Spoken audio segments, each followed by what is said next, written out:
घोटाले के अंदर आज तक एसीबी ने ऐसी कहीं तत्परता नहीं दिखाई। यहाँ विश्वविद्यालय में आपने जयपुर जो विश्वविद्यालय के अंदर कुलपति की नियुक्ति की और कुलपति की नियुक्ति करने, वो पुराना नहीं, ये नए कह रहा हूं। जब इसके अंदर हाईकोर्ट ये कह रहा है कि आपकी जो नियुक्ति है वो अवैध है, और यहाँ पे उन इसी सरकार के हमने नहीं कहा ये तो जिसने पिटीशन दायर की तो हाईकोर्ट की डायरेक्शन थी। हाईकोर्ट की डायरेक्शन के खिलाफ वहां पे जाके मंत्री ये वक्तव्य देता है कि इनकी नियुक्ति गलत नहीं थी और भी वाइस चांसलर की नियुक्ति होनी चाहिए, क्योंकि ये आरएसएस के व्यक्ति को विश्वविद्यालय के भगवाकरण के लिए वहां पे डिप्यूट किया और मंत्री ने आके यहाँ पे पक्ष रखा। और दूसरी तरफ हाईकोर्ट ये कहता है कि इसके ऊपर एफआईआर बनती ही नहीं। तो आप दोनों जो चीजें हैं और उस पर सरकार की जो तत्परता है, ये निश्चित रूप से इंगित करती है कि सरकार की जो कार्रवाई है वो कंप्लीट रूप से, पूर्ण रूप से व्यवस्थापूर्ण है। इस प्रकार के लांछन लगाने से, माननीय मुख्यमंत्री के गृह जिले में जाके और इस कार्रवाई करने से जो सफेद है वो सफेद ही रहेगा। भारतीय जनता पार्टी कभी भी कांग्रेस के नेताओं को दागदार नहीं कर सकती, ऐसा नहीं है। अगर पूरी प्रक्रिया अपनाती, दोष सिद्ध होता तो हम आगे बढ़ के कहते, लेकिन आपको इतनी क्या थी? मैं एक बात जानना चाहता हूं, अवहेलना का आदेश की अवहेलना करके आपने इस सब चीजें की। चौधरी साहब, एक बात मैं यहां जानना चाहूंगा आपसे। सवाल यहां पे 111 पदों के लिए रिक्रूटमेंट्स लिए गए और उसमें से 30 ऐसे सफल आवेदक थे जिनके फॉर्म निरस्त कर दिए गए और 7 ऐसे थे जो बिल्कुल योग्य नहीं थे, उनको भी नौकरी दे दी गई। योगेंद्र जी, ये जो भर्ती हुई वो करीब 156 के करीब भर्तियां हुई थी। हाँ। 111 जो भर्ती हुई वो असिस्टेंट प्रोफेसर की हुई, professor, associate professor and assistant professor. Assistant professor के अंदर 28 लोगों पे ये कहा गया कि इनके पास में पीएचडी की डिग्री नहीं थी, जिन्हें ये कहा, जो एसीबी अपनी कार्रवाई के अंदर कहती है।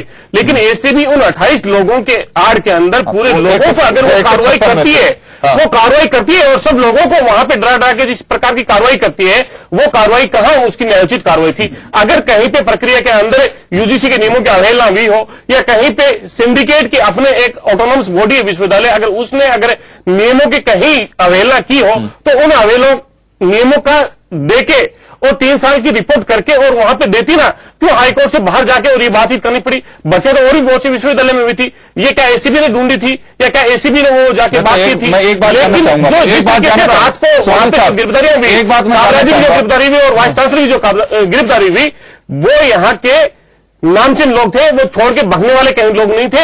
ऐसी क्या जरूरत थी कि वो कहीं पे अपराधी थे जो भगोड़े थे जो भाग जाते और एसीबी उनको शायद गिरफ्तार नहीं कर सकती। आज उन्होंने गिरफ्तारी की और जो उन्होंने वो जो समय बताया, ये दागदार जो आपने दाग दिया है, इस दाग की जवाबदेही किसकी होगी? किसके दबाव में यहां से एडीजी यहां से चल के जाते हैं और वहां पे गिरफ्तारी के लिए उठाना पड़ता है? नहीं, मैं एक बात जानना चाहूंगा कि इसमें जो वैकेंसीज हैं, आप देखें पूरी जो लिस्ट अगर अब आप देखेंगे तो उसमें दिखता है कि जो लोग अच्छे पदों पे वहां बैठे हुए हैं, किन किन के रिलेटिव्स को वहां पे नियुक्ति दे दी गई। आपको नहीं लगता है कि वास्तव में सफल आवेदक कई ऐसे थे जिनके साथ में अन्याय हुआ है? अगर गहलोत साहब के टाइम पे बात उठी थी और उन्होंने खुद ने कहा भी था, लास्ट का ही सेशन था, उस समय वक्त भी इतना नहीं बचा हुआ था, उस वक्त जब सरकार आपकी थी तो उसी वक्त जांच नहीं कराई जानी चाहिए? योगेंद्र जी, ये भर्ती 2012 के अंदर भर्तियां हुई। हाँ, 2012 के बाद में भर्ती के रिजल्ट आने के बाद में 13 में नियुक्तियां हो चुकी थी। उसके बाद के अंदर मीना गुजर एक नाम की एक लड़की है, वो जाके कोर्ट के अंदर पिटीशन दायर करती है कि इस एक व्यक्ति के जो एक व्यक्ति है, उस व्यक्ति की जो नियुक्ति है हुई है गृह विभाग में, वो नियुक्ति है वो नियम विरुद्ध है, ऐसे ऐसे जो नियम्स है ऐसे उसके अंदर पालना नहीं हुई। वहां पे डबल बेंच उसके फेवर में फैसला देती है और फैसला बनने के बाद में एसीबी उसकी जांच की प्रक्रिया में आती है कि उनके पास में पीएचडी की नहीं थी। अगर वहां पे किसी इसके अंदर जो जिसने फॉर्म अप्लाई किया, जो भर्ती होना जो जा रहा था, क्या उसकी मिस्टेक थी या क्या भर्ती करने वालों की मिस्टेक थी या सिंडिकेट के लोगों की मिस्टेक थी या किसी एक सिर्फ सरनेम को जोड़ के आप उसको परिवारवाद का दाग देके और किसी नेता को बदनाम करने की ये नीति है? हम आपसे इतना जानना चाहते हैं कि इस देश के अंदर व्यापक जो घोटाला हुआ, व्यापक जो घोटाला हुआ उसके अंदर 150 करोड़ की मौत हुई। चौधरी साहब, आप सत्ता पक्ष से जानिए, आप हमसे मत जानिए, क्योंकि आप बार बार सत्ता पक्ष से आपका मतलब चैनल पर जो बीजेपी के जो लोग बैठे, भारतीय जनता पार्टी जो बैठी है, आपका मतलब हम देखें ऑथराइज नहीं है कि इस बात का उत्तर दें। योगेंद्र जी, इस चैनल पे जो बैठे हैं और जो सरकार को रिप्रेजेंट कर रहे हैं, आपका मतलब मेरा उन्हीं से है, सम्मान के साथ मेरा उनसे है कि आखिर ऐसी क्या तत्परता थी? इन्होंने पहले भी 108 के अंदर उनका नाम लेने की हमारे नेता ने जाके खुद वहां पे एपीआर हुए, उन्होंने कहा जब हमारे से कोई जांच पूछ कर करनी हो तो हम हाजिर होना चाहते हैं। ये इस चीज को पेंडेंसी करके उसको जो बदनाम करने की जो साजिश है, जो चारों तरफ से माननीय मुख्यमंत्री जी घिरे, तो ये बिना मतलब की बेवजह जो इन्होंने जो गिरफ्तारियां की वो निश्चित रूप से निंदनीय है और सरकार से ऐसी सुचिता की उम्मीद नहीं की जा सकती। चलिए ओम जी, मैं आपसे जानना चाहूंगा कि जब प्रतिपक्ष में कोई भी पार्टी होती है, जब सत्ता पक्ष से निकलते हैं, उसके वक्त कोई भी अगर कहीं पे लगता है कि इसमें स्कैम हुआ है या जांच योग्य अगर कोई बात है, तो आपको लगता है कि जब मांग उठे है तो उसी वक्त उसकी जांच कराई जानी चाहिए? अशोक गहलोत साहब को जांच करानी चाहिए थी उसी वक्त जब उन्होंने कहा हाउस के अंदर, अगर मेरा नाम कहीं पे भी कोई, अगर मेरे नजदीक रिश्तेदार किसी का भी अगर कोई लिप्त हो तो मैं रिजाइन कर सकता हूं। तो अब लगता है कि उसी वक्त इस बात की जांच की जानी चाहिए। जांच की जानी चाहिए थी, इसमें कोई शक नहीं है। योगेंद्र जी आप ठीक कह रहे हैं। हमें तो क्या मतलब हम मीडिया के लोग समझेंगे कि हाँ जांच होनी चाहिए थी, जांच अगर नहीं हुई हमें इस पर भी ऐतराज नहीं है। हमें ऐतराज इस बात पर है कि जिस तरीके से व्यवहार किया जाता है, एजेंसीज का जिस तरीके से इस्तेमाल का जो आरोप लग रहा है, ये आरोप नहीं लगना चाहिए। ये क्यों लग रहा है? उसमें उसकी तत्परता, वो परिस्थिति जन्य जो साक्ष्य हैं, सर्कमस्टांसेस जो एविडेंसेज है, वो ये बताती है कि इसमें कहीं ना कहीं कोई न कोई विशेष एक वो रुचि ले रहा है और उस तरीके से इसको इस तरीके से हाईलाइट करना चाहता है, इस तरीके से दिखाना चाहता है कि कानून और उस वक्त के लोग कितने करप्ट थे और उनको कैसे पकड़ा जाना चाहिए, उनको कैसे किया जाना चाहिए। इस तरह के मैसेज नहीं, ये कि अन्याय हुआ तो हम न्याय करेंगे, ये मैसेज सत्ता की तरफ से जाना चाहिए, ये मैसेज एजेंसी की तरफ से भी जाना चाहिए, शासन की तरफ से भी जाना चाहिए। वैसा नहीं हो रहा। अगर अशोक जी के वक्त में जब वो मुख्यमंत्री थे, उनके वक्त में अगर ऐसा नहीं हुआ तो निश्चित रूप से, मुझे इस बात का कोई ज्ञान नहीं है, निश्चित रूप से ये बड़ी गलती है, ये होना चाहिए। क्योंकि इससे पहले उन्होंने कोई गलती नहीं की। माथुर आयोग की रचना मुझे ठीक से याद है कि जब पूर्व मुख्यमंत्री भरत सिंह शेखावत कहते थे कि इतने सारे प्रमाण मिलने के बाद में इनको बाहर क्यों रख रखा है, बंद कर दीजिए, तो उन्होंने कहा ना, इस पे आयोग बैठेगा, जांच करेगा, केस बनेगा तो कुछ होगा। तो ये जो बात है, ये नियम की बात है। नियम के साथ में चलने वाले आदमी से अगर ऐसी भूल हुई हो तो वो जाने, लेकिन ऐसा मुझे लगता नहीं है, क्योंकि एक बहुत बड़े मामले में उन्होंने नियम के मुताबिक काम किया। दूसरा एक सवाल मेरा यह है कि जब प्रतिपक्ष में होती हैं पार्टियां, सत्ता पक्ष से चले जाते हैं, उस वक्त ऐसा क्यों महसूस होता है कि टूल की तरह? चलिए एक ये मामला, इसको हम छोड़ देते हैं। सेंट्रल गवर्नमेंट में भी ये स्थिति है, कई राज्यों के अंदर ये हालात होते हैं कि जांच एजेंसियों को सत्ता पक्ष दबाव बनाने के लिए उपयोग कर रहा है, या तो वो लोग जानते हैं बेहतर तरीके से कि हम भी उपयोग करते थे।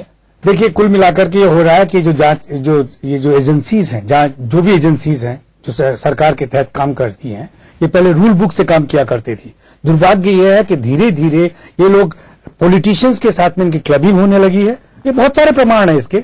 हम दिल्ली को देख सकते हैं, केजरीवाल की परेशानी को समझ सकते हैं, दूसरे प्रदेश में देख सकते हैं, यूपी में देख सकते हैं, आंध्रा में देख सकते हैं, हम लोग तमिलनाडु में देख सकते हैं कि क्लबिंग के साथ में, या महाराष्ट्र में देख सकते हैं, इन क्लबिंग के साथ में इन एजेंसीज की क्रेडिबिलिटी बिगड़ने लगी है। अब ये रूल बुक से नहीं, चूंकि ये फेवर चाहते हैं, पॉलिटिशियन कोई भी हो, चाहे वो पक्ष का हो, विपक्ष का हो, जिसका शासन है उसके साथ में हो ना हो, उनके साथ में क्लबिंग करके उनको संतुष्ट करने की चेष्टा करते हैं। इसलिए ये सब बातें कही जाती है। देखिए, एक वक्त में हमारी सेना पे कोई सवाल नहीं उठाता था।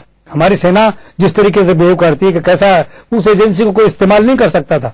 लेकिन अब जो ये एजेंसियां जो हैं, जो एडमिनिस्ट्रेशन के मामले में आती है, इनकी क्रेडिबिलिटी कमजोर हो रही है। ये इनके विचार का विषय है कि प्रशासनिक क्षेत्र के लोग देखें, जिसमें आईपीएस भी आते हैं, आईएएस भी आते हैं, ये प्रशासनिक एजेंसियां किस तरीके से बदनाम हो रही हैं, ये बात सोचने की है। और ये आरोप ही नहीं है, ये सत्य भी नजर आता है। जी, तो पहल तो ये राजनीतिक दलों को ही करनी होगी। बिल्कुल, इन्हीं को करनी पड़ेगी और ये बात मान के चलना। देखिए, एक वक्त में मुझे याद है कि भैरव सिंह शेखावत या मोहनलाल सुखाड़िया या बरकर साहब ये कहा करते थे कि जो ब्यूरोक्रेट्स हैं, जो प्रशासन चलाने वाले लोग हैं, वो किसी के नहीं है, वो कानून के हैं। वो कानून के मुताबिक काम करेंगे, कानून के मुताबिक काम करने के लिए उन पर कोई दबाव नहीं डाला जाना चाहिए। लेकिन अब हालत बदल रही है। अब एजेंसीज अपना फेवर चाहते हैं, वो लोग जो उनके प्रमुख हैं, तो जाकर के जिस तरीके से राजनेताओं के आगे विसते हैं, उसका नतीजा ये है कि अब जनता को भी उन पर वो नहीं रहा, कि विश्वास नहीं रहा। जनता भी यही कहती है कि ये चूंकि दबाव से हो रहा है सब कुछ। हमने नोटबंदी के वक्त में देखा इन सब बातों को कि किस तरीके से आरबीआई के लोगों ने, एजेंसीज ने क्या कहा है, किस तरीके से हमारे पास में ये बिठा दिया, फाइनेंस का एडमिनिस्ट्रेटर लाके कैसे बिठा दिया।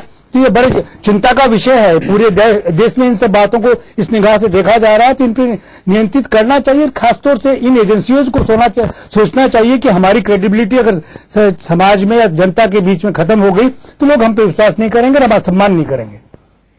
चलिए, राजनीतिक दखल अगर बढ़ता जा रहा है जांच एजेंसियों के बीच, तो ये एक बड़ा ही चिंता का विषय है। सरकारें आती हैं जाती हैं, लेकिन वास्तव में इन्वेस्टिगेशन का अगर ढर्रा बिगड़ जाएगा तो इससे बड़े ही विपरीत असर पड़ेंगे उन लोगों के लिए, खासकर जो वास्तव में ईमानदारी में यकीन करते हैं और लगता है कि मेरे साथ किसी भी तरह का कोई घटना ना हो या किसी तरह की चीटिंग नहीं हो। अगर एक बार ढर्रा बिगड़ेगा तो एक केस आप यूज कर सकते हैं, 4 केस एजेंसी अपने अंदाज में यूज करेंगी। तो ये लगता है कि इस तरह की स्थितियां केंद्र सरकार में तो अक्सर ये बातें देखने को मिलती हैं कि जब अपोजिशन में बीजेपी थी तो लगातार यही कह रही थी कि प्रेशर बनाने के लिए प्रतिपक्ष के दलों पर यूपीए सीबीआई को उपयोग में ले रही है। और अब वही बात है कि जब एनडीए गवर्नमेंट में है तो यूपीए की जो पार्टियां हैं वो कहती हैं कि सत्ता पक्ष पूरी तरह से तानाशाही रवैया अपनाते हुए है जांच एजेंसी और खासकर सीबीआई को उपयोग में ले रहा है, और ताकि दबाव बनाया जा सके और जो अपने मतलब की चीजें हैं या कोई बिल है उसे पास कराया जा सके। कई बार इस तरह की चीजें सामने आती हैं, लेकिन यह दुर्भाग्यपूर्ण कहा जा सकता है कि वास्तव में ऐसा है। तो जाने सत्ता पक्ष में जब रहते हैं और जो वर्किंग स्टाइल होती है नजदीक से जब देखी जाती है कि वास्तव में कितना इसका मिसयूज हो रहा है, ये पॉलिटिशियंस ही बता पाएंगे। लेकिन हम ये कहना चाहेंगे कि अगर ऐसा हो रहा है तो इसे रोका जाना चाहिए। चलिए, छोटे से ब्रेक के लिए रुकूंगा, ब्रेक के बाद वापस लौटेंगे।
आपका मनपसंद चैनल जन टीवी अब देखना हुआ और भी आसान। जी हां, अगर आप हैं रिलायंस जियो सिम यूजर तो जन टीवी देख सकते हैं बिल्कुल फ्री। क्लिक करें माई जियो एप्लीकेशन पर, इंस्टॉल करें जियो टीवी एप्लीकेशन, सर्च करें जन टीवी और बस एक क्लिक पर पाएं जन टीवी लाइव आपकी मुट्ठी में, कहीं भी कभी भी।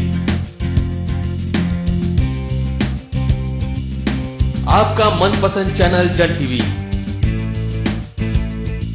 जन टीवी, जन जन की आवाज।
ब्रेक के बाद एक बार फिर आपका स्वागत है। आप देख रहे हैं खास खबर और हम चर्चा कर रहे हैं जांच एजेंसियों को क्या वास्तव में सत्ता पक्ष टूल की तरह उपयोग कर रहा है। ये हमेशा प्रतिपक्ष का आरोप रहा है। जब सत्ता